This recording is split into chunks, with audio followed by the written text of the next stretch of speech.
All right, so you are listening to Authentically. I'm your host, Charlie.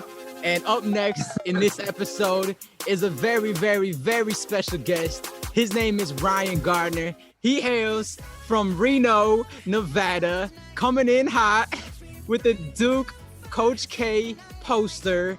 I know this guy from Europe, going traveling the world with Fellowship of Christian Athletes, where I met him. He's my homie. He's my close friend. He's my brother in Christ. And I am so honored and proud to call him a friend and one of our groomsmen. And he is a teacher. He's had to deal with this whole COVID and learning how to teach virtual and all that. So give it up for Ryan, as known as Mr. G in his class, Gardner. What's up, dude? What's up, Ryan? / Landry Fields. You know, I'm glad to be here. I'm super excited because I've watched every single one of your episodes, and I watch a lot of your professional work news stuff. And just to know that you've interviewed Charles Barkley and then also me, and you're just I'm nowhere close to that same level. And it's just cool to be in what you do. Thank you, bro. You're not nowhere close because you're on a different level. You're on a whole nother level. You're in Coach Ryan level. Yeah, my golf game's at least better. Yeah, or at least you have a better swing. So Ryan, man, thanks again for being here, dude. Yeah, absolutely. And so right before this, you were finishing up grading papers. Yes. So you want to let the people know what you're doing. You're a teacher, yeah, and you're a coach. And how has that been for you, especially over what's been a crazy 2020? I know you had to take a COVID test and you have to wear sometimes a face shield and a mask. How's that all been for you, man? Yeah, so I'm in Rio, Nevada, and I teach in Washoe County School District. Yep. And I do middle school math, 8th grade in honors algebra. And this COVID has been unreal crazy. And it has been, in my school district, the superintendents have just been hey, we don't want to get sued. So all of the choices are by the principals at each site. So if a parent got mad, they got mad at a principal, not the school district. So we've had zero leadership throughout this, and it's just been figure it out. And our school district, our state, when we first decided to come back, our governor was hey, I want to see your plans. I'll review your plans, and if they look good, I'll approve them. Mm-hmm. And our district sent in their plan, and our governor was this is so bad, I'm not even going to read it. And one of the things was they didn't even meet with the health department and to figure out how bad this is, what do we do with kids with asthma and stuff like that. Mm-hmm. So there was this big, huge meeting to meet with the health department. And there was times they muted the health department guy. It was hey, you're talking too long. You're done. Pause. Someone else gets to talk. And after this huge meeting of him saying it's unsafe to come back to school, they're cool, we're coming back to school. And you're cool. So the health department told us no, but we're going to do it anyways. But my principal here, he's done a really awesome job, honestly, despite the superintendent's doing a really poor job. He has come up with a plan on he's put barriers in the hallway so that the kids can only walk in one direction. There's hand sanitations at the end of every hallway. The kids have to prove that they hand sanitize before entering your room. We clean desks after every single class period. If we use a laptop, we have to clean the laptop. And it's all day in a mask. But one of the things that our electives are doing is they're scheduling in their day time for kids to go outside and take their masks off and breathe, and stuff like that. The big thing though is kids learning is being really, really difficult because the kids are either an A day student or a B day student. So they're only in the building every other day. And so if I saw you on Tuesday, the next time I see you is on Thursday, and then the next time I see you is next week. So I get to see you for a grand total of 80 minutes a week. And I'm supposed to go through an entire textbook with only seeing you 80 minutes a week. So that's been really hard. And like the kids are supposed to be doing stuff at home, but there's no accountability for a lot of our students at home. So if you're told, hey, go do 40 hours of schoolwork on your own at home, that's not happening. Like the kids are like, I'm home alone, I can play Fortnite, or I'm home alone, I can do 4 hours of math. And they're like, yeah, I'm choosing the Fortnite. I'm like, I don't blame them. Like if I didn't have my mom at home at 12 years old, I'd do the same thing. Yeah. And we had a unique issue in Reno. So one of our COVID solutions is our AC and heater are off every other hour. Mm-hmm. And during the off hours, they're flushing fresh air from outside inside, just to remove all of the air particles inside the building out. But with all the California fires happening, Reno's getting all the smoke from that. So every time they flush fresh air in to get rid of COVID air, they're flushing smoke into our building. And so we've had probably 3 weeks of our school year canceled due to smoke days because the kids can't come to school because our building smells like smoke inside. How's that been for you to go into a work environment where it's basically like breathing in a forest fire, smoke? My principal has been super cool about it with like, hey, if you have asthma or something like that, don't come to work, just use a laptop, because the kids aren't in the building. We're basically Zoom meeting the kids all day during that day. Right. But the school district has been like untrusting of teachers to like be professional and do their Zoom meetings. So they're saying you have to be in the building, you have to sign in on a school given laptop so we can like monitor your stuff. And I don't know, that's been super frustrating, not from the standpoint of it's a smoke day and we're trying to take care of kids. It's the school district saying, we don't trust you as teachers. You need to come into a smoke-filled room and do a Zoom meeting. And that's just been like, that's been the most frustrating thing. Like parents have been super awesome through this. Like, hey, my kid has missing assignments. What can we do to help? Or, hey, we get that your job is stressful. How can we help? My principal has been super awesome with like solutions that are teacher focused and student focused. It's just been the school district that has been the most frustrating issue. What's been the biggest thing that you've learned, Ryan, from this whole situation? I know you mentioned parents stepping in. Like I may be seeing something that you wouldn't have seen being a teacher through this, A, and then B, what do you think a good solution is to fix what you're having to deal with right now?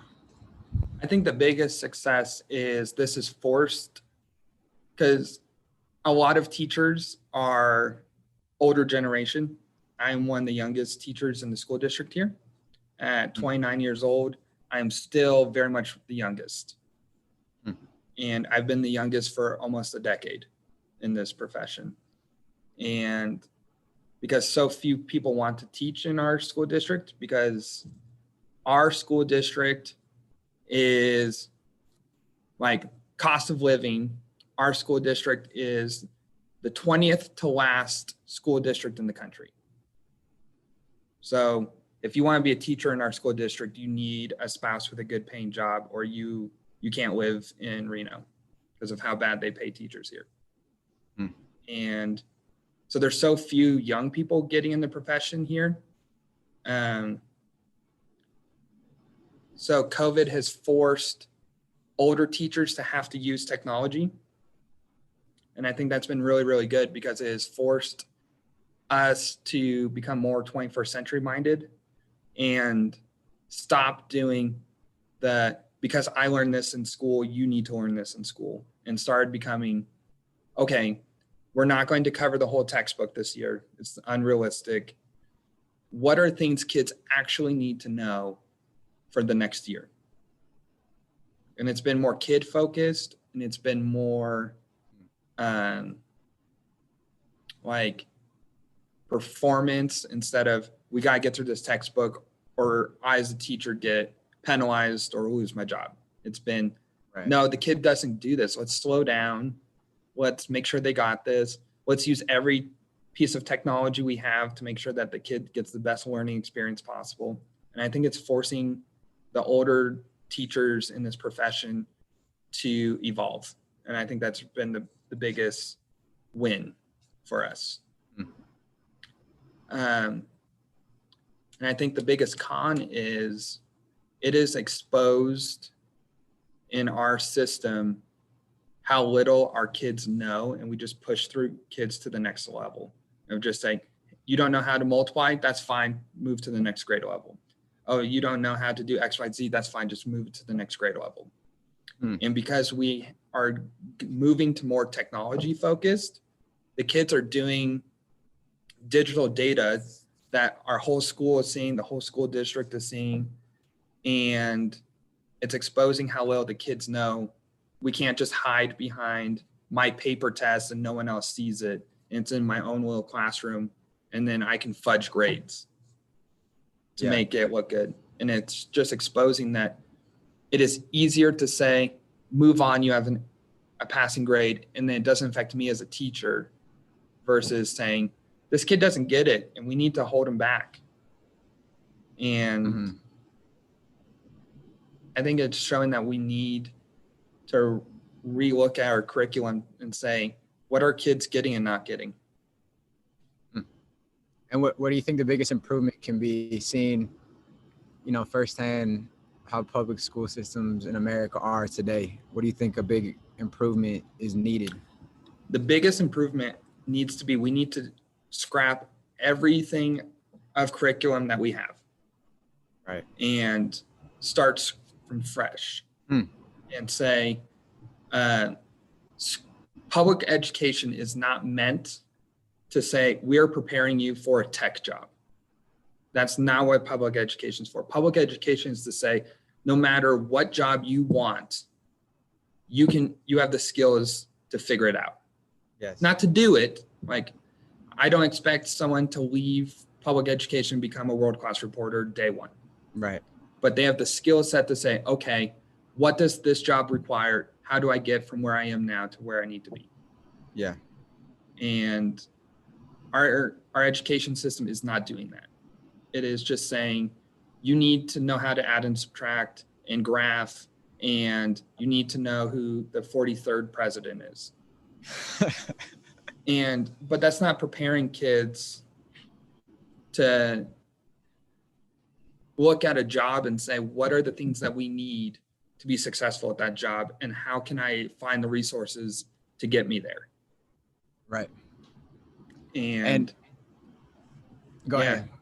And so that is what we need kids to finish with, and going from there and working backwards from there to kindergarten, from seniors to kindergarten, to say, how do we get them there, and do our baby steps to get there, and then build curriculum around that that's useful. And it's not to say we need to say we're no longer doing math class, because when was the last time you did the quadratic formula? It's to say the reason we're doing the quadratic formula is X, Y, Z. And it cannot be because I had to learn it in school. So to make it more practical for what happens in real life when they graduate, and to make it more individualized for each student, would you say? Yeah. Because individualized for sure, but I think it, like, if we're, whatever we do, it needs to be saying, because at the next grade level, they need this skill because X, Y, Z. And then the last skill level has to be for when they get a job, they need this because XYZ. Gotcha. So giving what you already been teaching, in a way, an explanation behind it. Right. And it cannot just be because the textbook says we have to, because the district says we have to, Common Core says we have to. Yeah. It needs to be, this quadratic formula engages this pathway in your brain, and that pathway in the brain we're trying to strengthen, because at the very end, we need that pathway for you to make better decision making. And it needs to be like the exact pathway that we're trying to carve. It's no longer saying this was useful before we had calculators. Like, your phone can do so much. It should be, I need to understand why the calculator came up with that answer. And I need to know how I can use that calculator in a useful way. Yeah, that's good. And then I know for my brother, he was super smart. He went to Stanford. He actually, graduated a year early because he homeschooled himself. He was like getting bored with, what was being taught. And he was like, I can learn this and more, and then I'll graduate early, I mean, for me, for my parents, they felt it was a calling for them to put myself and my siblings in a public school setting. And I'm really grateful to God they did that, because, that really, we were able to meet so many different kids, so many different people, and it was able to influence how we see the world and see culture and meet all different types of people. And that was almost like their mission field, as we were sending our mission field to be believers in that setting. And so for you being a Christian, a man of God, how is it for you? I mean, because you also went to a public school, right, growing up? I went to a private Catholic school from pre-K to 8th grade. Okay. And I went to a public high school and a public college. Yeah. How's that been for you to grow up, Christian, and then go a Christian school, Catholic school, and then go to a public school, and then as a student and now a teacher, being a believer? Yeah. So I think a huge thing for me was going from like a small Catholic school to a high school. Like, yeah, I had the same 30 classmates since pre-K to 8th grade. And like dating, for example, was never a topic, because it was the same 15 girls you grew up with. And they were like sisters. Yeah. And like, it wasn't even like something we talked about. Like, we didn't have like a sex ed class or anything like that, because it was just so assumed that was off the table. Right. And then to go from that to a school of 2,000 kids, that was just a huge thing. Like I was so sheltered from like girls and like drugs and alcohol and movies. Like, people were referencing like a rated R movie, and like something like Terminator, like something that's like culturally iconic. And I had no idea what they were talking about. Not even the reference within Terminator. Like, I didn't even heard of the movie. And to go from that was such a huge culture shock, and realize how big the world is. And to like then travel the world and realize how small my high school was in comparison to the world. And so, and then like it led to like a conversation I had with my parents the other night, in which they were talking about a family member of mine who suffers from fetal alcohol syndrome, and how my parents like don't have the skill set to have those conversations about this family member, because of how little exposure they've had to something like that, because their world has been small, going to like Christian schools, living in the same town, having the same friends for the last 30 years. And so for me, just seeing how big everything is, and seeing like how much different culture and diversity and learning disabilities and what someone thinks is appropriate versus not, it's just shown me like my viewpoint is so like a minority than everyone else. And it's just kind of exposed me to how little people actually know about Christianity.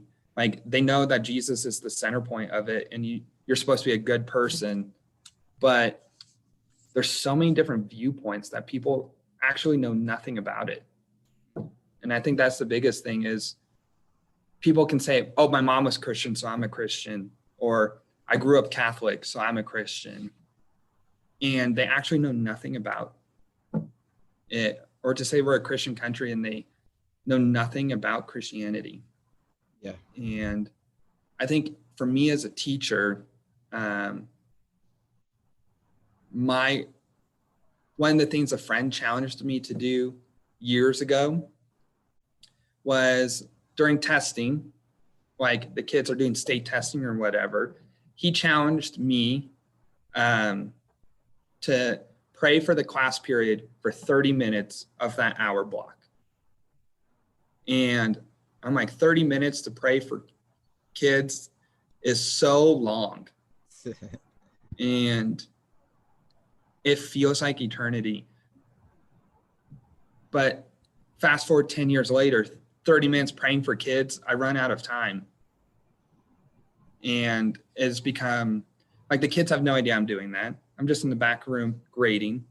Mm-hmm. And they have no idea that I've been praying for them for the last 30 minutes. Because you just go to like one kid and you're like, I'm going to pray for that kid for 1 minute.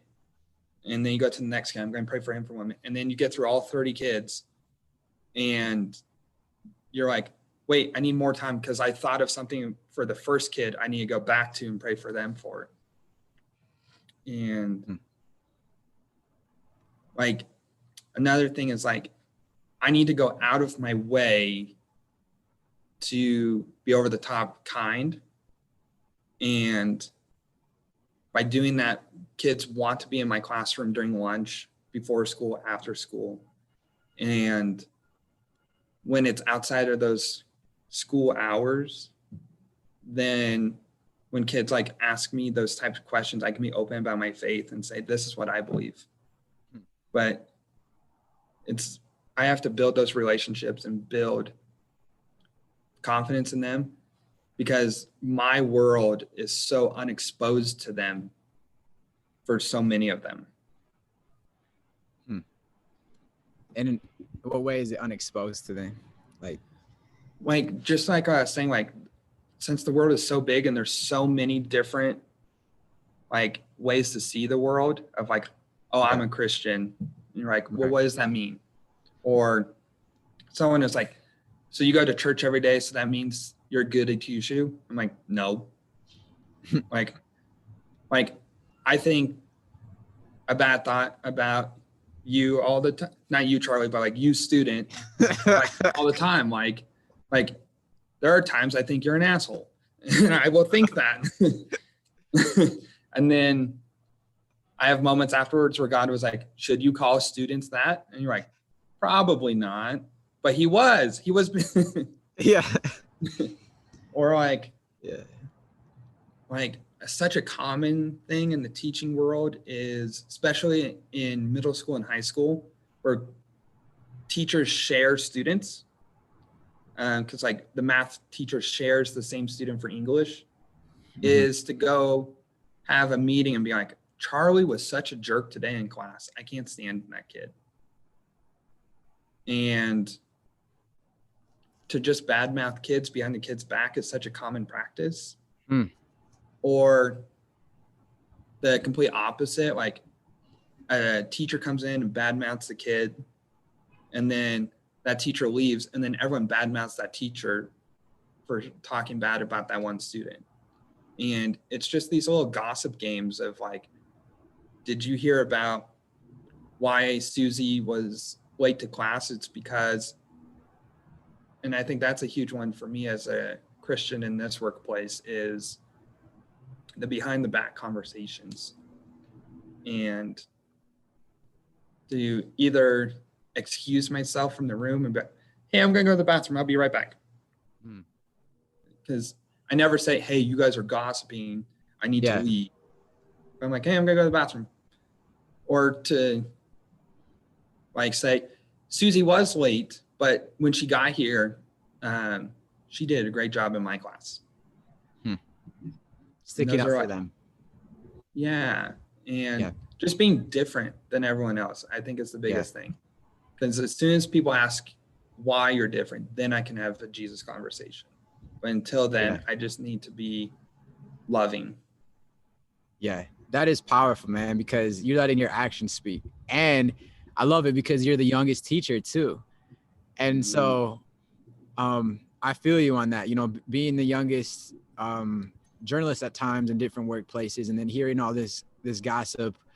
It's just crazy because they're supposed to, you know, set the example for us, when it sometimes seems like as the young man, we're setting the example by our actions, by how we conduct ourselves. And it's like, shouldn't it be the opposite way? But then it's like, God has put you in that position for a reason, to be an example, to be the hands and feet of Jesus, and to even if you're, you know, you're going to the bathroom or you're sticking up for Susie, like you're, you know, God is using you in those moments and planting seeds.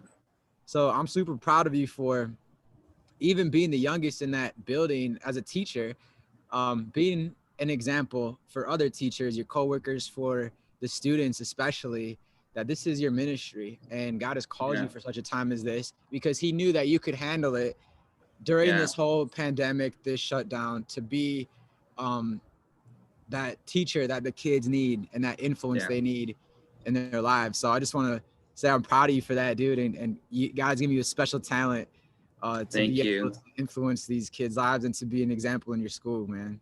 Thank you. I appreciate it, dude. Of course, dude. Yeah. And yeah, man. So I want to talk too about Europe. Sure, So absolutely. Fellowship of Christian Athletes. I remember I was interning for the Pistons the summer before, and I'm like, I want to do another cool internship this summer. And I was just looking online. Oh, I really liked Fellowship of Christian Athletes when I was in high school. You know, helped start FCA chapter at the public high school I was going to, and was like, it'd be cool to maybe there's an internship out there. And I saw that there was Impact 2012. They were going to have 7 guy athletes, 7 girl athletes. They're going to select from all over the world, join together and do sports camps throughout Europe. And oh, by the way, it just so happened to be during the Olympics in 2012 in London. I was like, God, this would be awesome. And then so when I got there, my roommate was awesome from Macedonia. I listened to Lecrae, and the only other American guy was Ryan Gardner.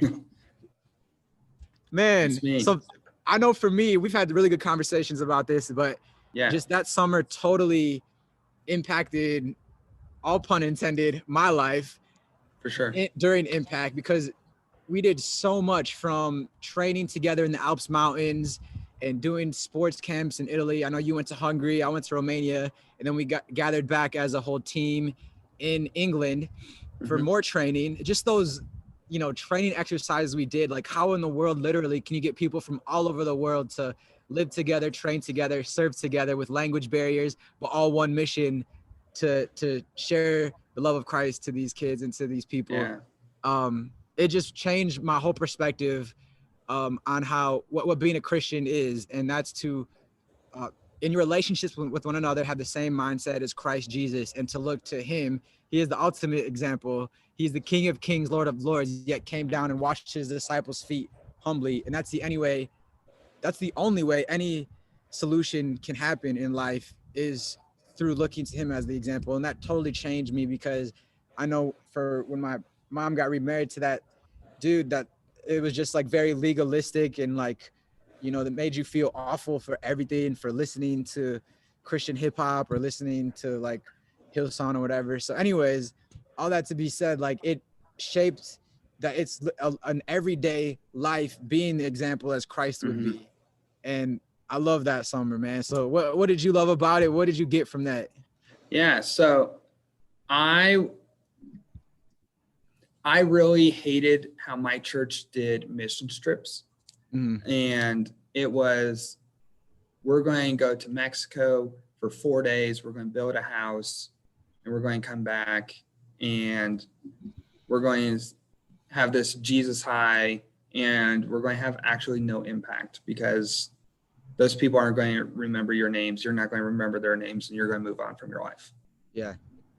So I went researching for something outside my church to make an impact, using my skills, because my skills are not like building houses. And so I found this website called Operation Mission.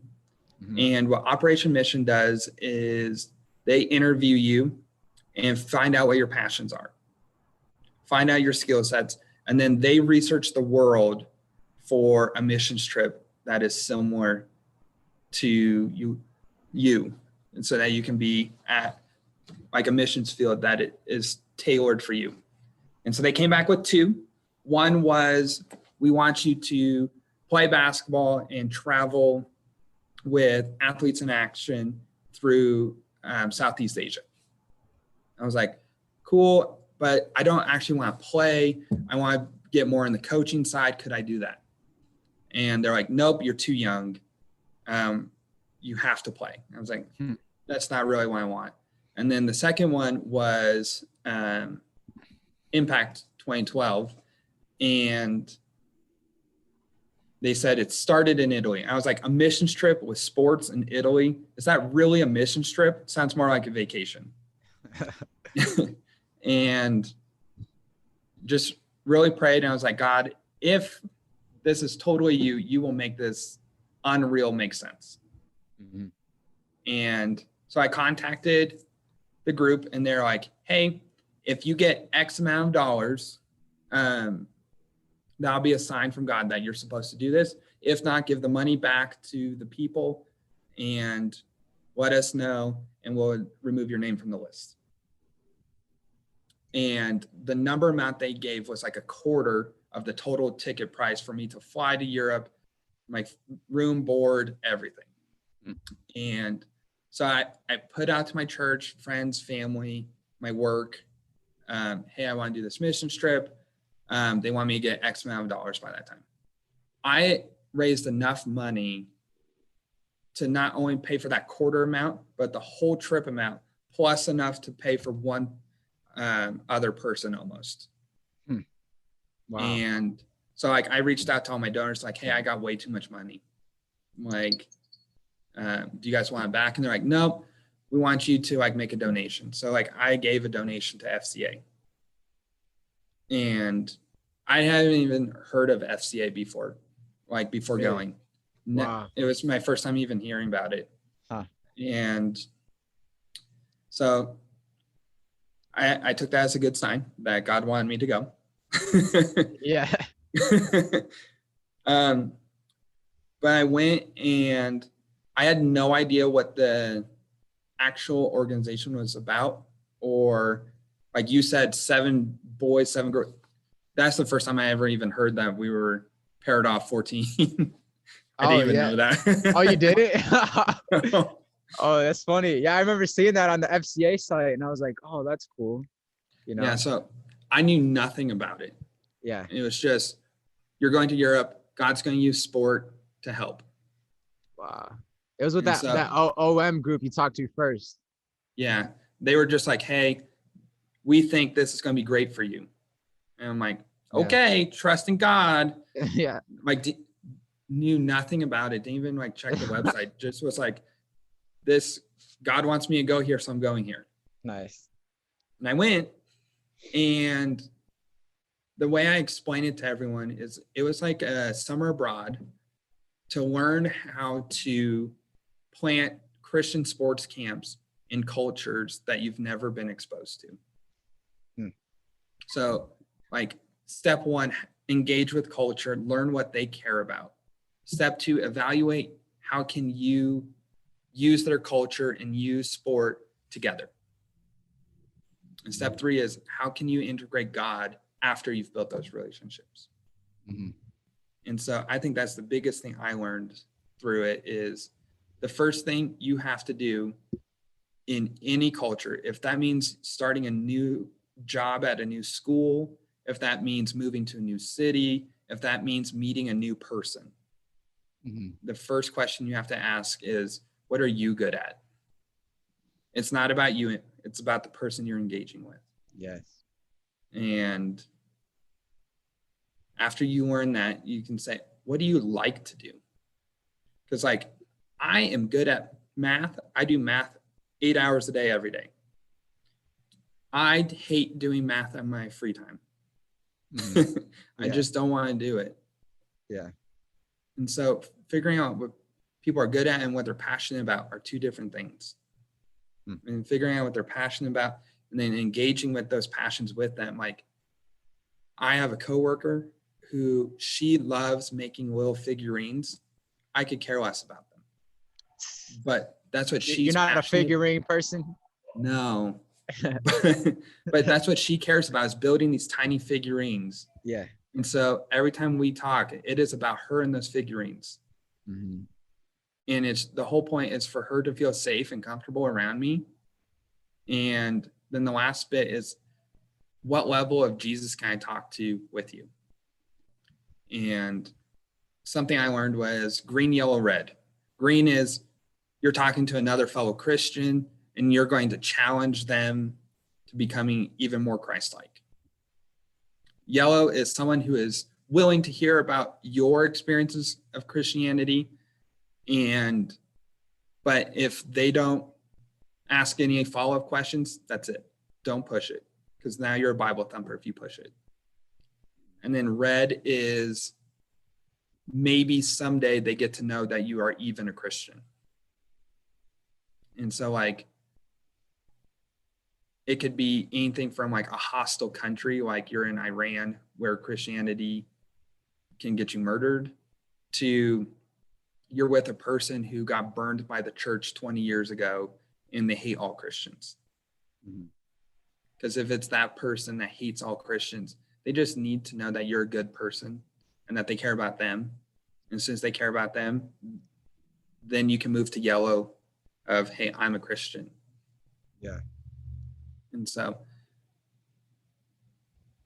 yeah, so Europe was a couple weeks in Italy learning those lessons.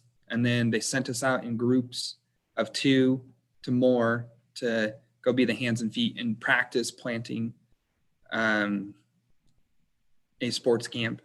And then the way I describe it is, after we spent 2 to 3 weeks planting a sports camp, we met again in England to kind of decompress and filter through and debrief what went well, what didn't go well, so that we can learn from those lessons. And then when we went home, we could implement them.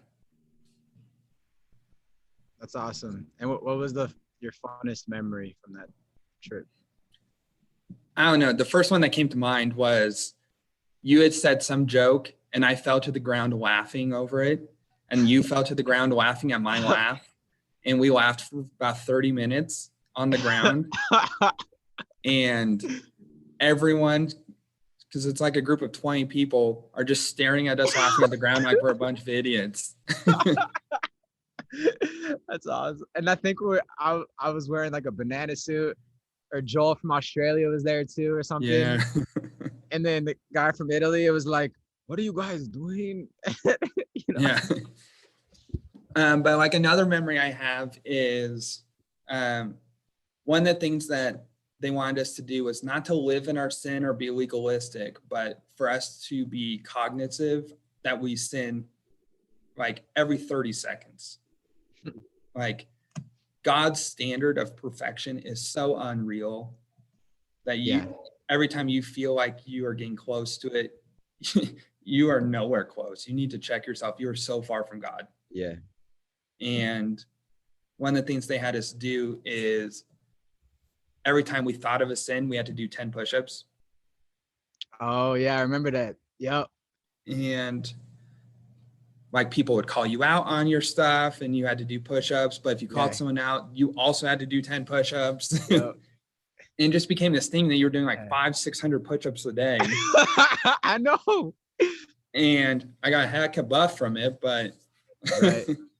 But when they sent us out to go do our sports camp stuff, they're like, hey, we still want you to do your push-ups, but it would be weird for you to like do it right then and there in front of someone. So just like keep a tally in your head. And when you get home, you and God owe each other push-ups. Yeah, I remember. And again, it was not meant to be this legalistic thing. It was just because at the very end, they're like, okay, don't go home and keep doing push-ups, but go home knowing that God is so perfect and you are not, and you need God. Yeah. And that was the point of the lesson, but it was like a 3-month push-up lesson. But I was in Hungary and it is close to midnight and it's 102 degrees at night. And beautiful starry night, just hot as hell. And the place we were living at had no AC. Wow. And my partner at the time was like, hey, did you do your push-ups this evening? I didn't see you do them. Because we were supposed to keep the tally right. And then when we got home, supposed to do the push-ups. And she's like, yeah, I didn't see you do your push-ups this evening. And you're like, I didn't do them. And she's like, well, how much do you have? I'm like, 450. She's like, you better get to it. I'm like, it's midnight. I'm going to bed. And she's like, you're going to go to bed before you finish your promise to God. And I'm like, so mad at her. And I'm like, if I do these, will you stop? Like, will you like piss off basically? And she's like, oh, swear word. You owe 104.60 now. Oh gosh. Did you end up doing them that night? So I did every single one. It took me like an hour and a half to do them all. Oh my gosh. But the second I finished 460 and locked out, clouds rolled in and it poured rain and it dropped by 40 degrees the temperature. Wow. And it was just this huge, like, because we were outside doing them because it's too hot to be in the house. Right. And just this like rain cleansing, like God saying, thank you for keeping your promise. Wow. That's awesome. I'm going to do push-ups in honor of that right now. Do it. It's for you, man. I can't hear you, but.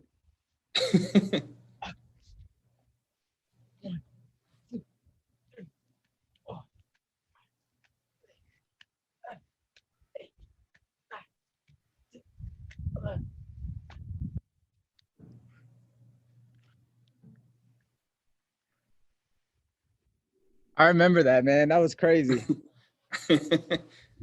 Actually, I remember talking to our team leader from Germany, thinking like, you know, baseball, that'd be cool to coach baseball in Hungary. And so I remember David wanted me to do Romania. He's like, I really think God can use you in Romania. And I was like, I think so, but like, I think Hungary, you know, that would really be a great experience, being able to coach a basketball or, you know, minor pro team baseball camp. And he's like, I would think about it. And so I was thinking about it and I'm like, you know what? All right, this is going to be a new experience, Romania. Let's go. And so that was crazy because we talked about this last week. Like we went with this guy from Romania and he was like, the first time he introduced himself, he was like, I love Jesus. I get high on Jesus, you know, and he did that. And this is like crazy Romanian dude. And he like, we went on he was like one on the rooftop in Italy and he was talking about how he, you know, helps the gypsy community out. And for me, that was such an amazing experience, being able to like go to the trash dump where these gypsies live and to just bring a soccer ball and see their faces light up with the soccer ball in a literal trash dump where a lot of these gypsies, they serve there, or they are born there, they live there, and they die there. And just to go there and to be there for a week or so, just, you know, to love on them and to just see that Daniel, when we all were done playing, him talking to them about God in Romania, you know, that also impacted my life, pun intended, impact in such an incredible way. Like knowing that these people, like, they have so much joy and yet, you know, they're just spit on and they live in a trash dump. And yet, like, how good, in especially our country in America, we have it, and it's this little bubble and we get all upset over, there not being any Wi-Fi, or like, there being no Fortnite for your kids or something. Like, you don't live where the trash goes and is dumped on. Like, there's always something to be thankful for. And so, man, it'd be cool to go back and to see those places where we visited and that impacted our lives. And then I remember too, when we met back up in London, we got to pass the Olympic torch to each other. That's fun. That was So fun. it was not that year's Olympic torch. It was former years, but still Yeah. incredible. Like, Yeah, how many people get to touch an Olympic torch in their life? I know. That was fun. Yeah. Yeah, man. And speaking of like that, your partner like hounding on you. Yeah. I know one of the big things we were taught was norming, storming, and then performing, or like norming, storming, conforming, and then performing. Do you remember that? And I how? remember going over it, but I don't remember all the details. Okay, yeah. So essentially, it was like we were put in situations to get riled up or to like stir the pot. We were woken up early and went on these runs through the mountains, or we carried an injured teammate down the mountain, or we went and washed each other's feet, which that was another pivotal experience for me. Like, wow, like we have stinky feet and we're washing each other's feet. Like, this is what Christ would do. And I knew, like, man, whenever I get married, I'd want to do this in our ceremony, which we did to my beautiful bride, and we washed each other's feet. And I knew, like, that was the only way our marriage could work, is having Christ as the example of how to be a man and how to serve each other. And so I remember, like, I felt like there was just this. And then we had lunch, and then we were like, okay, we were told to run 2 hours straight around the driveway. So we were put into these situations to, like, I don't know, almost get us to be real and take the masks off. Mm-hmm. And so I remember learning that specifically in Europe. And that's a big reason why I've carried that with me to this day, is like, why are we so, is it maybe just from our American, like, politeness, or we just want to not offend anybody and put on a mask, but are you really being your authentic self? So what did you learn from all of those crazy exercises that we did, like the push-ups? I totally forgotten about that one. Yeah. Like going to carry an injured teammate with, like, we had like strings and poles, or having a full lunch and then running 2 hours straight, or and that one I remember David told me, dude, you ran like a half marathon. And I'm like, I didn't even know that I could run that, which inspired me to run a marathon. So there's all of these things that happened throughout the summer that, like, totally impacted me. Like, how did that impact you? And what did you learn from being put in situations where you were forced to almost fight with each other? Yeah. I don't think the fighting and all of that got to me, because I kind of saw the bigger picture, and, like, he's trying to get us to fight so that we can talk. Yeah. And, like, though I never did any military stuff growing up in military households. Okay. Them talking about drill sergeants and them trying to get you broken down so that they can build you back up. And just everyone that I've ever talked to from military stuff like that is like, if you have the mindset that they're going to scream and yell, you just smile, think of something that makes you happy. This is going to be over in a couple hours. Yeah. So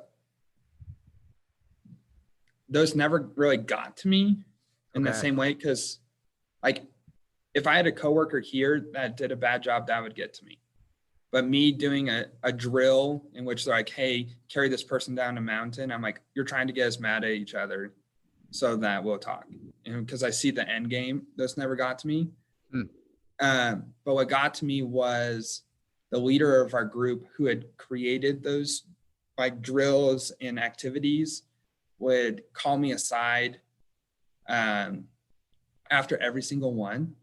And we had conversations after every single one. It was like, hey, what would the dream leader have done in this situation? And then we talked about the dream leader. And then he was like, what did you do? And then describes me. And he's like, did you meet the standard of a perfect leader? And you're like, no. And he's like, were you capable of being the perfect leader? I'm like, well, yeah. He's like, then why didn't you do it? And that like really like called me out a lot of like, you can be a big time leader. Because like I went to a small Catholic school in which I was definitely not looked upon as a leader. So I never thought of myself as one. Yeah. Then went to a big private high school in which I was just a fish among the sea and never really took any leadership role. Mm-hmm. And for him to be like, dude, so many people look up to you. You need to step up. That was the first time I really took those words seriously. And now it's like, that's the biggest lesson I took from those. It's like, I can be a big time leader. Like right now, I am the youngest lead teacher in Washoe County. And out of 8,000 staff members, that's a big deal. That's huge, bro. So you are a big time leader. So I think that was the biggest thing that I learned is I can be a big time leader and that I need to be. Mm-hmm. And I know that sounds like cocky or like self-arrogant or anything like that, but like God gave me skills to look at a group and say, I need you to do this. I need you to do that. And then people to like say, okay, I can do that. Go. Mm-hmm. And like to get results. Like my school right now is one of 3 schools out of 120 schools in Washoe County that are on pace for finishing the school year. And my staff on the stress chart is 3rd to last out of those 120 schools and stuff like that. And just like, it's not meant to be like cocky or arrogant. It's just to say, God gave me these skills to use them. Yes. And that's what I learned was if I don't use them and get people motivated and to make people feel safe and comfortable while doing those things, then I'm hurting the group than helping. And that's not what God asked me to ever do. He wants you to be confident in the talents you've given him. Yeah. And you know the parable of the talents too, where some hide them and some use them. Right? Yeah. And it's just one of those that like to say my job's to be a leader. Everyone does leadership classes. Everyone reads leadership books and everyone's told to be a leader in the US. But so many people fake it or want it and it's not what God had for them.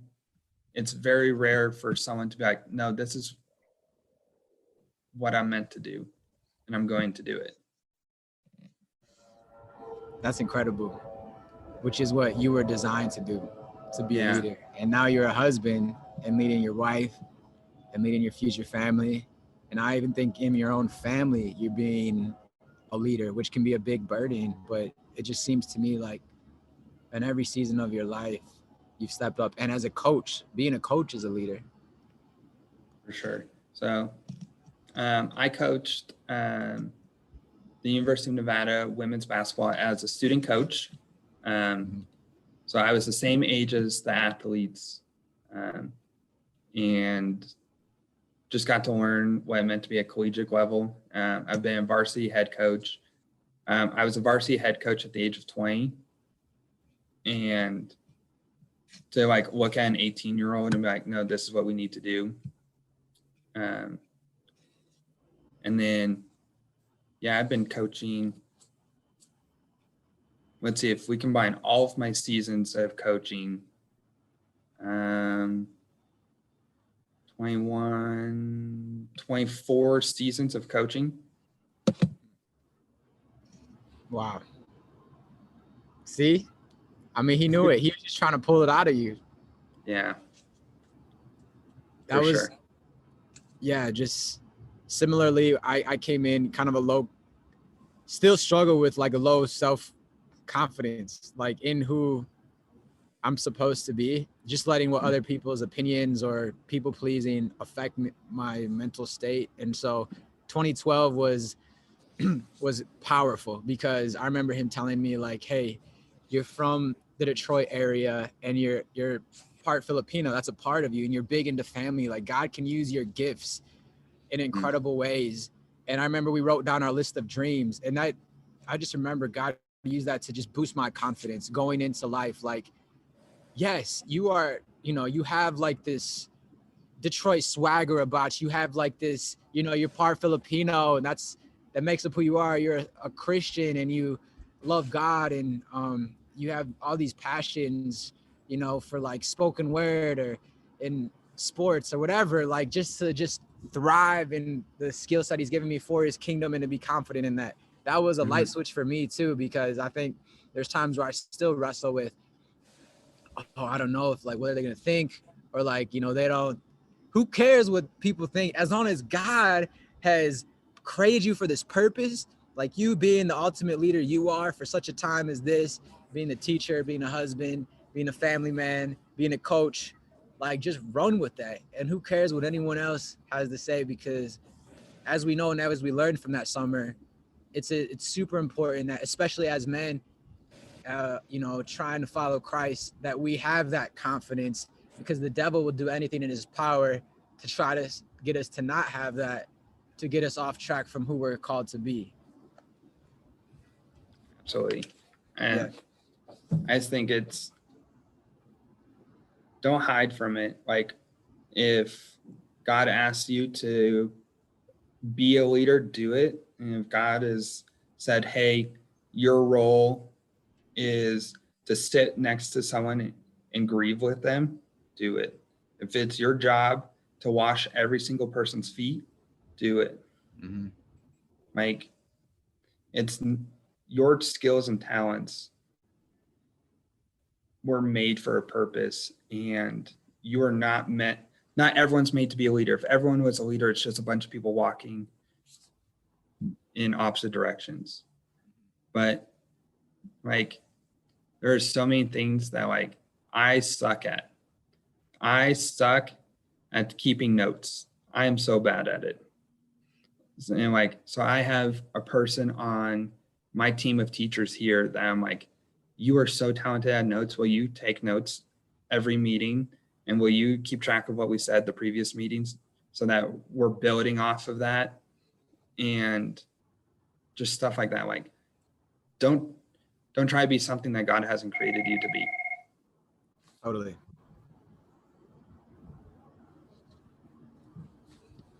Yeah, that's so true. And I think a lot of people, they'll get into leadership positions and they weren't designed for that. Right. And they use their insecurities. They use their,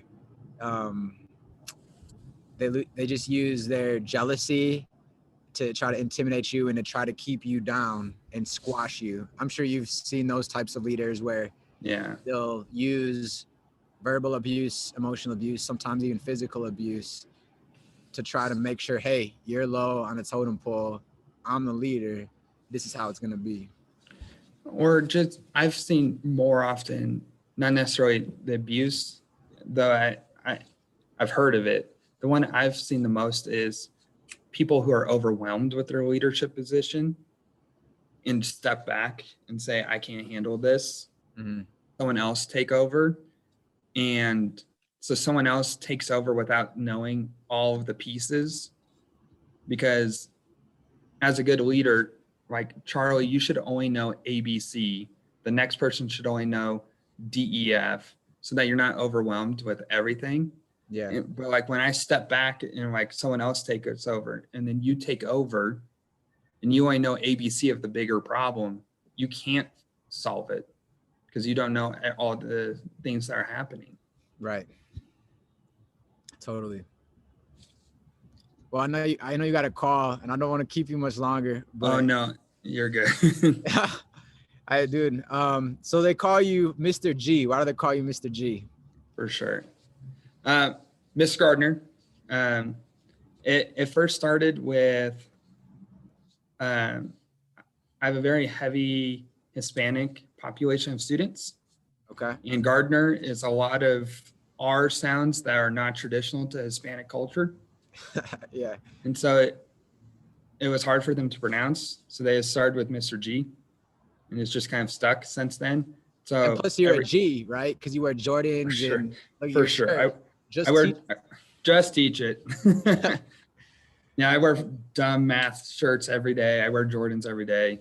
But like I get like kids give me G's every year for but a huge part of it is um, middle school and high school. I lived in the principal's office. I was in trouble all the time.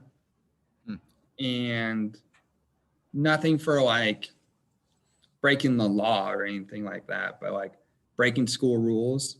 I was in the principal's office all the time. Yeah. And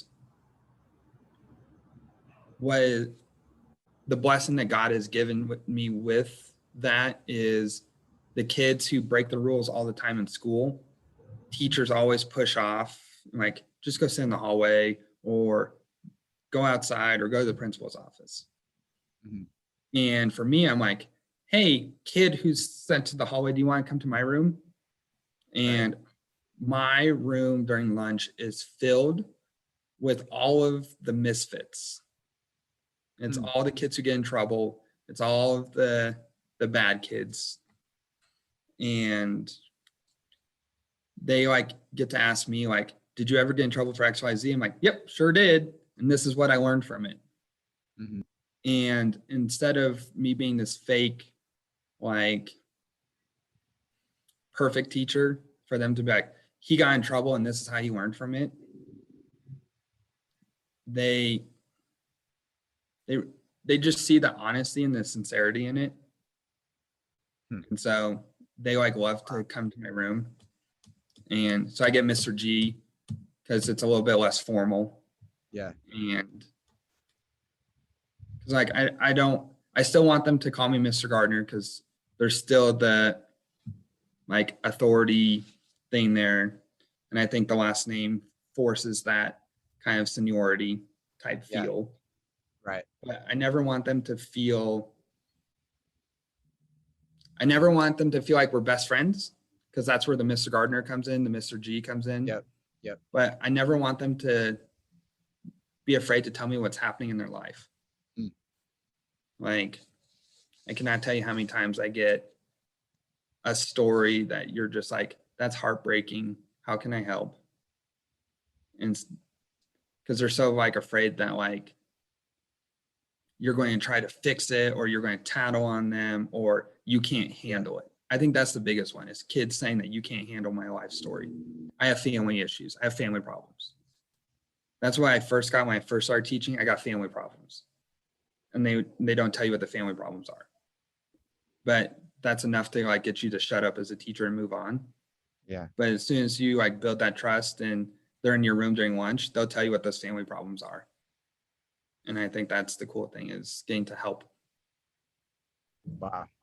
Well, shout out to you. You win teacher, not only of Reno, Nevada. I feel like you should win teacher of America. Dude. There's so many cool people in this profession that I am trying to reach their level. What inspires you? Is it Coach K? Coach K for sure does. There's a principal in LA. His first question he always asks the kids who got sent to his room for trouble is not how are you or what'd you do, is always like, what's cool? What's happening? And the kids start talking about what's cool going on in their life and stuff like that. And then he's like, that's awesome. You still enjoying that? And it's all these like positive things. Nice. And then after that, it's like, so why are you here? Well, I did XYZ. And you're like, you seem like a cool kid. Are you better than that? And so that's a huge one for me. It's just his interaction with kids to be like, you're better than what you are. Yeah. And I know it. And then there's this one teacher in Pennsylvania. She celebrates every little victory. And so she had one kid who got a 1 out of 20 on a test. And she put a sticker and a smiling face and she's like, +1, woo!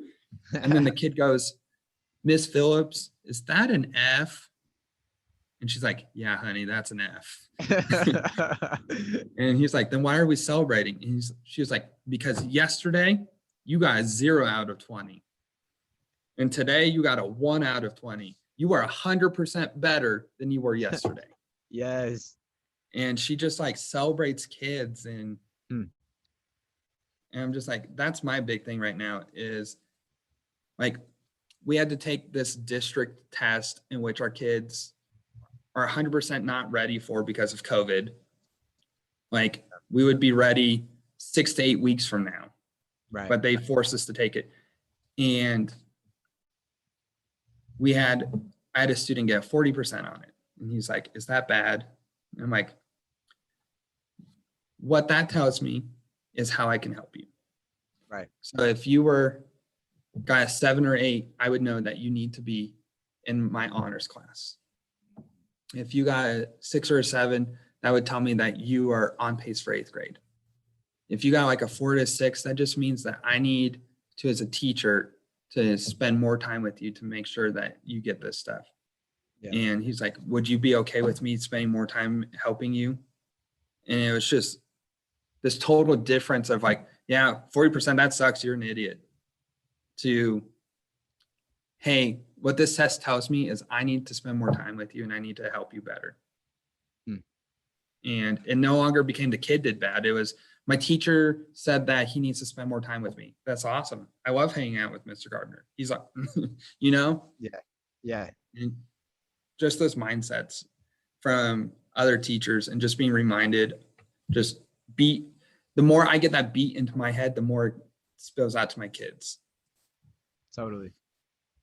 You're almost gardening, if you will, in a way. For sure. You're planting seeds, you know. Yeah.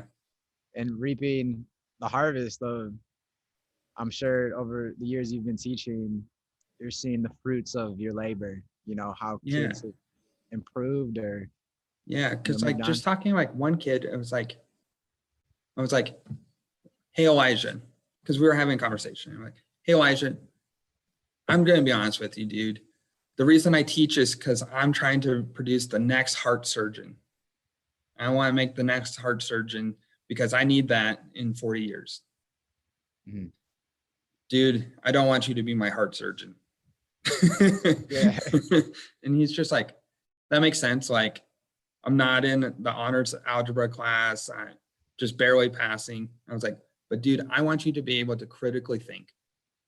I want you to be able to know if your boss is screwing you on pay. I want you to know if you are paying enough for health insurance. I want you to be able to see numbers and be able to understand what they say. Right.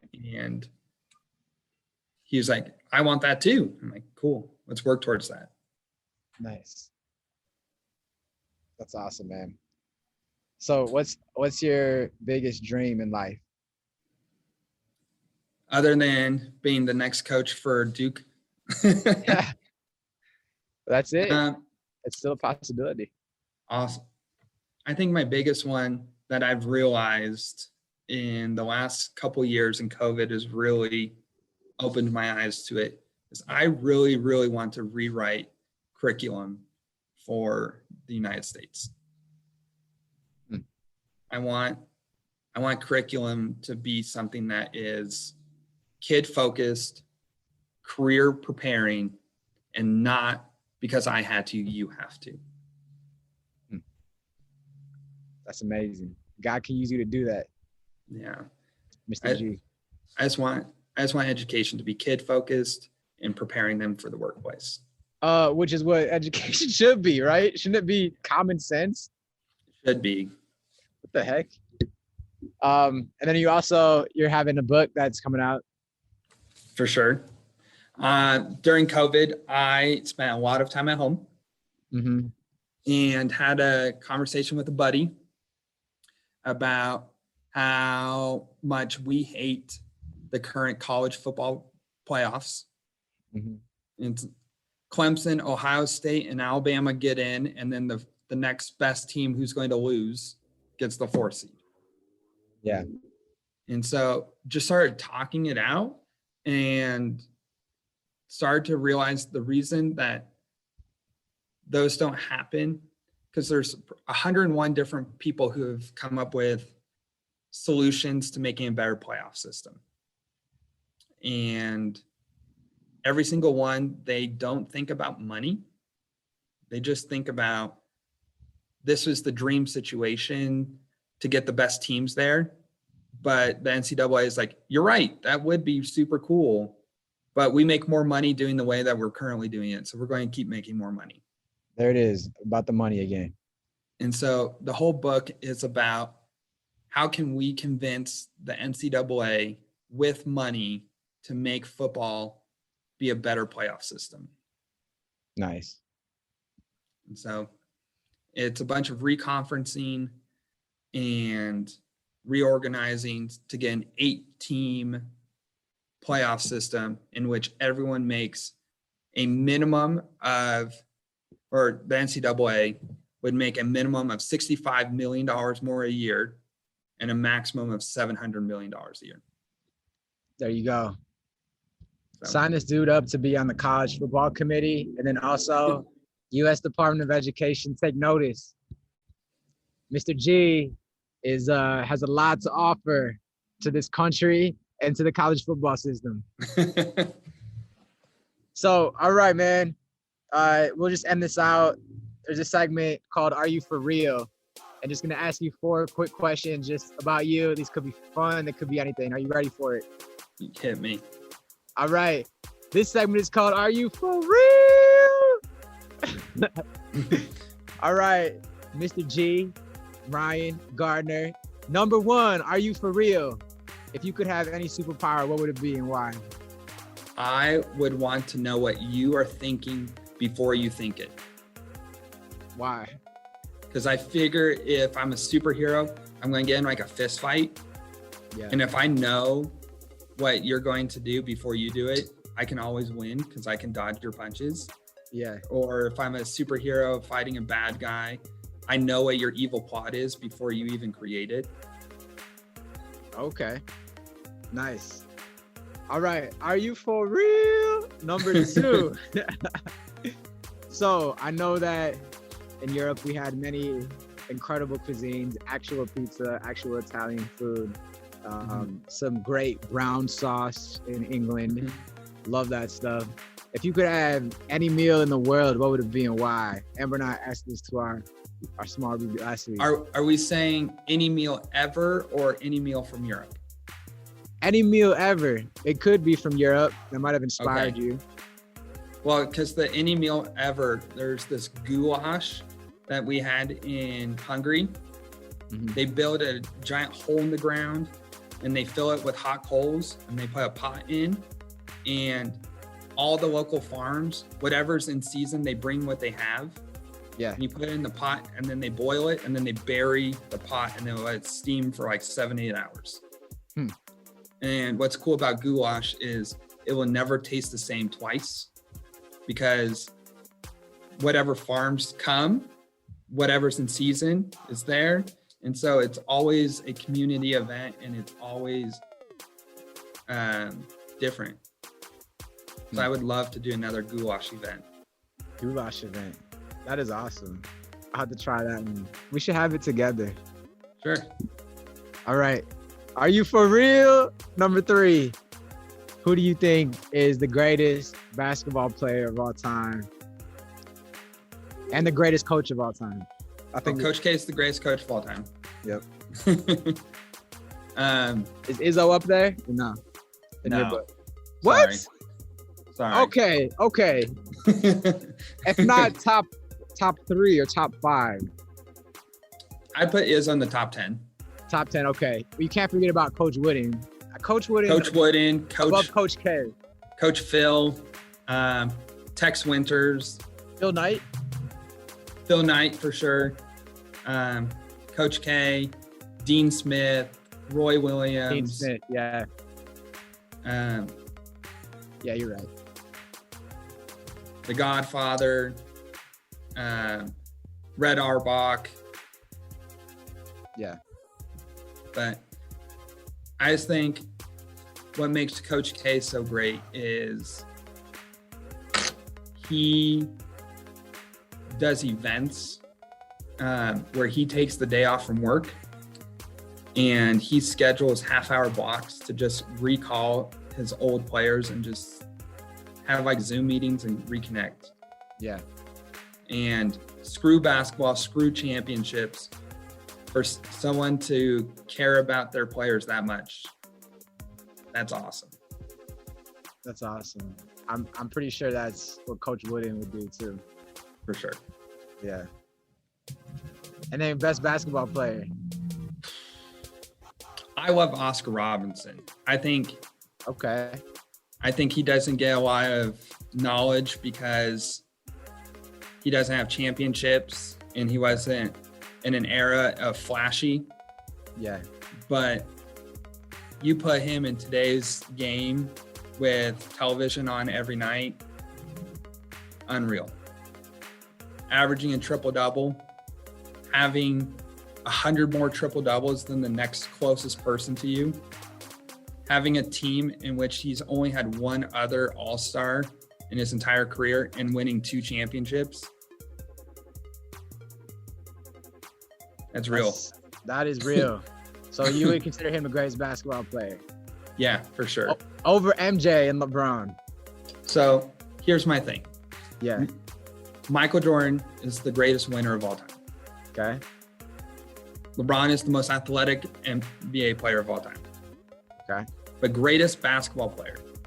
You have someone who can put up 30 points a night, who can pass and get his teammates involved, and at whatever he was, 6'2", be the leading rebounder when you had a Kareem Abdul-Jabbar on your team and still be the leading rebounder on your team.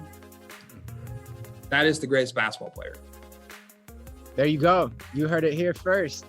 Oscar Robertson.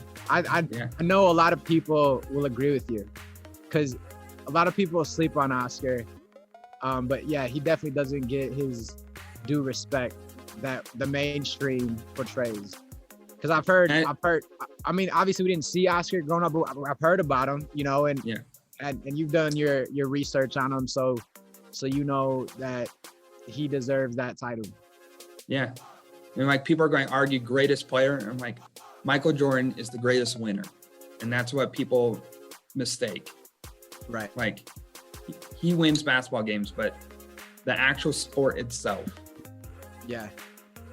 That's a good point. So you wouldn't consider, I know people have like their arguments, rings, it's about the rings, chasing titles. You would consider that the greatest player doesn't need the rings because. Right. Yeah. Because like, you look at like Kobe Bryant. Kobe Bryant, 0 wins. Phil Jackson comes in, he gets rings. Yeah. Then Phil Jackson leaves. Then Kobe, 0 championships. Then Phil Jackson comes back, he wins championships. Then Phil Jackson leaves, and then he doesn't. And like, then you look at Michael Jordan. Michael Jordan had 0 championships and rings, and then all of a sudden he gets Pippen, and then all of a sudden he's starting to win rings. Yeah. So if Oscar would have had a better supporting cast, if you will. Yeah. Titles for days. Yeah. That is awesome. Yeah, okay. So Ryan's GOAT is Oscar Robertson. For sure. Incredible. All right, man. That brings us to the last but not least. Are you for real? Number 4. So this one, I don't know. It'd be fun to know what your best fry is. Best fry? Yeah. Like who makes the greatest French fries? Amber and I had this discussion, and so I was thinking, yeah, you'd be a good person to ask about this. I love like double fried French fries. So like they make the French fry, they let it cool, then they re-batter it, and then they fry it again. So it's like extra crunchy. Where do you get that at? Just like local places do it a lot. And so Okay. I'm trying to think of like a national thing that's close to it. And I'm going to have to say the only thing that I can think of that's even kind of close is like Arby's. Okay, that type of style. Love the curlies. Is So- that what it tastes like, that fry? Yeah. And what's the local place that does it there? So the local place that I would think of is there's a sports bar that's in Reno called Bullies. And there's probably like 6 or 7 Bullies in Reno. And so Nice. and they're all right next to a high school. And so it's like super common to like after Friday night football games to go over to a Bullies and get French fries. Nice. Would you also get a pumpkin latte as well? Or do you drink pumpkin? I'm going to say no to pumpkins. I remember covering Friday night football in Northern Michigan, and that would be my drink, man. Probably because it was cold in Northern Michigan, so I Yeah. needed something warm. See, I would do a chai tea, but pumpkin's just not for me. I got you, bro. Chai is amazing, so we can have all the chais. There you go. And then, okay, you have to share the story of driving on your team bus when I came to Reno. Oh my. Okay. So for all of you people watching, if you're still watching at whatever time, good for you. But Charlie had told me for months that he was going to come visit me in Reno, Nevada. Mm-hmm. And it got to the point where I just blew him off. Like, no, you're not. Like, you just keep saying this. And then he calls me one day. He's like, dude, I'm in Nevada. Come pick me up at the airport. Like, total surprise. And so I drive to the airport and I'm like, I don't see you. What airline are you on? And he says, Allegiant. And I'm like, Allegiant doesn't fly to Reno. And he's like, I'm totally in Nevada. I'm in Vegas. Come pick me up. Reno and Vegas are an 8-hour drive from each other. Like, they are not close at all. And so he's like, well, why can't you just pick me up? I'm like, I'm not driving 8 hours to pick you up to drive 8 hours. Anyhow, we had figured out that there was a deal for a flight. We got him to Reno. We had a great visit, and we're trying to figure out how to get him back to Detroit. And it was working for the women's basketball team. We had a game in Fresno, California, and we had to leave before we could figure out Charlie's like flight plans back to Detroit. And so the basketball coach was like, just join our bus driving to Fresno. You can figure it out on the bus ride. I'm like, okay, guess you're going to Fresno now. And we just coming from Europe, we're like, what if he took a train to LA and we can get him a flight from LA to Detroit? So cool. We on the bus, on our phones, book a flight to, or book a bus or a train to LA. Well, on our bus to Fresno, we're going over the mountain, and there was so much snow that the bus got stuck. And we're looking at the time, and it's going by, and eventually we miss his train. And we're like, well, we'll figure something else out. And as soon as they clear the snow, we get the bus over, we're like, what if he took like a Greyhound to Los Angeles?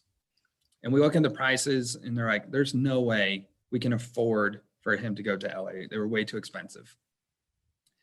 And then we did the math and said his train is leaving Fresno and will be in Bakersfield, California at this time. The bus that's leaving from Fresno will be in Bakersfield at the same time.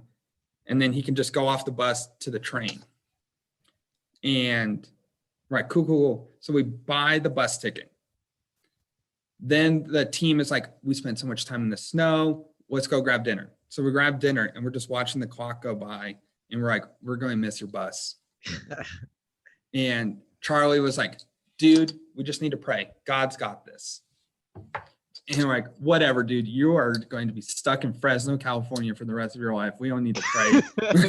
We need to figure this out. And he's like, no, we need to pray. So we stop and we pray. And you're like, okay, whatever happens, happens. And we stop at our hotel for the basketball team, and sharing our parking lot is the bus parking lot. So he just walks across the parking lot to his bus, gets on it. It's like ready to leave. He like slapping the door to like open it, gets on the bus, and his bus meets his train with like 5 minutes to spare. The train makes it to LA, and he's got like an hour in LA before his flight back to Detroit. And he's just like, see, I told you God's got this. And you're like, what the?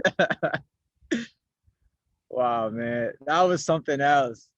Oh, God, dude. He just provided. He made a way through the trekking of the team stopping randomly. And, you know, like you mentioned previously, there's a lot of people to feed. So there was like a lot of food coming out. It was just the time was ticking. Man, God made a way to get me back home. I love sharing that experience with you, man. That was awesome. And now we know that Vegas and Reno aren't close to each other. Yeah. Fun fact, if you didn't know already. That's hilarious, man. I mean, I just thought, hey, Nevada, yeah, Vegas, you know, but then, okay, you know, I should look at the map. It's completely further from Reno. So there you go.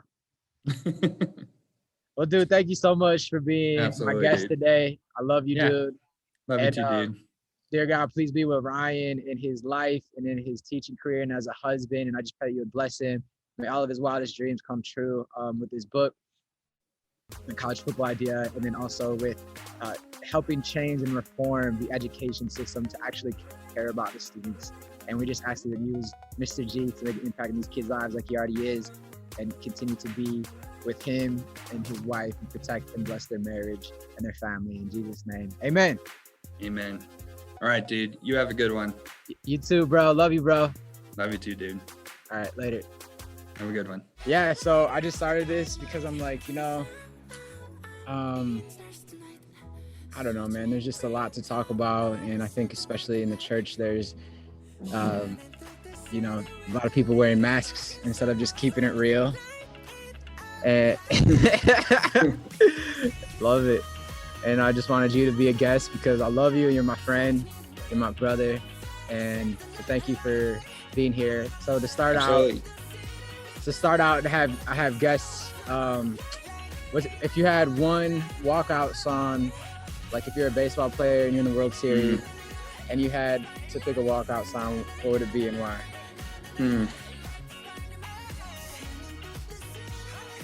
I think I would, honestly, whatever song it was, I would just want something with like a big beat, something that like either like gets everyone into it or yeah, I think that's it. Like whatever is like popular at the time.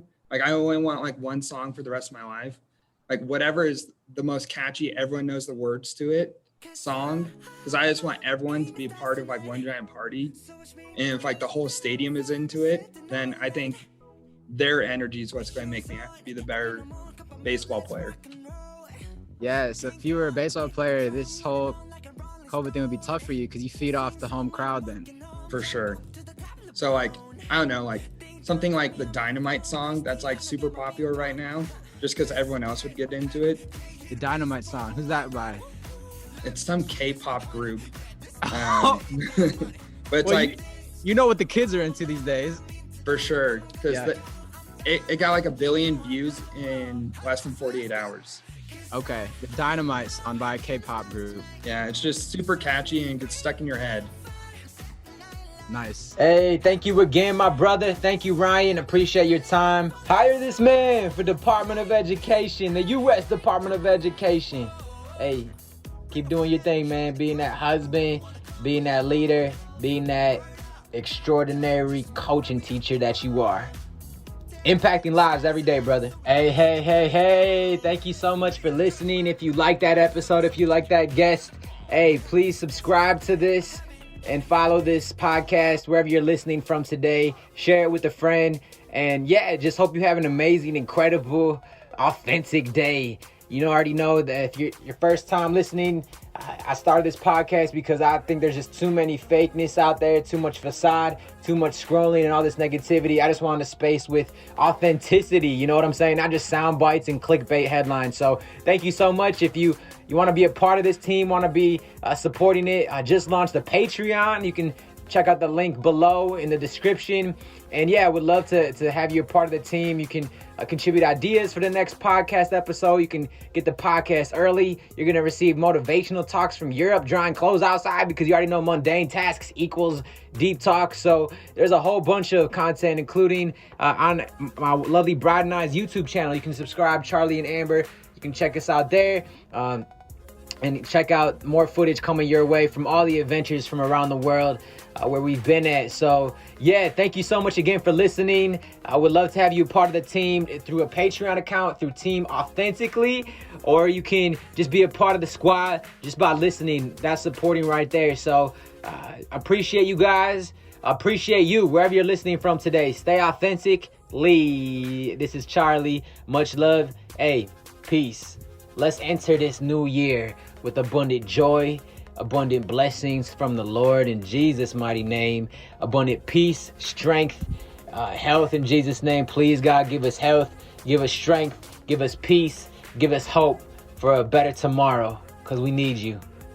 That's just keeping it real. We're just trying to keep it authentic. We need you, God. We can't do this without you. So, hey, hope you have an amazing day, an amazing new year, wherever you're celebrating from. Happy New Year, Happy New Year, Happy New Year.